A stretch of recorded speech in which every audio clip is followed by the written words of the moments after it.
Magandang umaga, Pilipinas. Live mula rito sa Pag-asa DOST si Harry Bayona para sa Panahon TV Express. Malalakas na hangin ang dala ni Bagyong Kedan sa extreme northern Luzon. Kaugnay niyan, naaapektuhan nito ang ating mga karagatan dahilan upang itaas ng Pag-asa ang gale warning.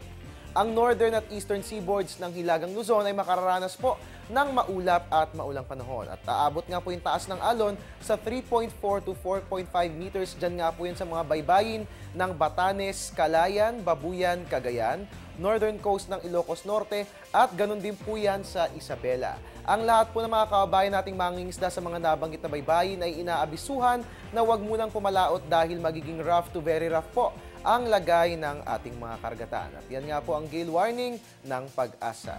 Magbabalik po ang Panahon TV Express makalipas ang isang paalala. Teng, ang package. Ma'am, sabi ng Air 21 on the road na. Ano, Teng? Ang package. Ma'am, sabi ng Air 21 na receive na. Okay, very good.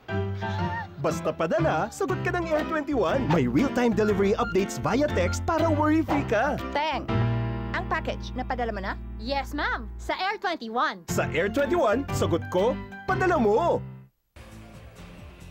At iyan po muna ang latest mula rito sa Pag-asa DOST. At tabayanan po natin ang susunod kong ulat mamayang alas 9 ng umaga. Alamin po natin ang aasang lagay ng panahon for the next 3 days. At mga kabayan, time check lamang po muna tayo. 7:33 ayon sa Philippine Standard Time. Oras na po para kumain ng almusal. At your service po ni Weatherman, Harry Bayona, nagpapaalalang tiwala lang. May tamang panahon ang bawat pagkakataon. Magandang umaga.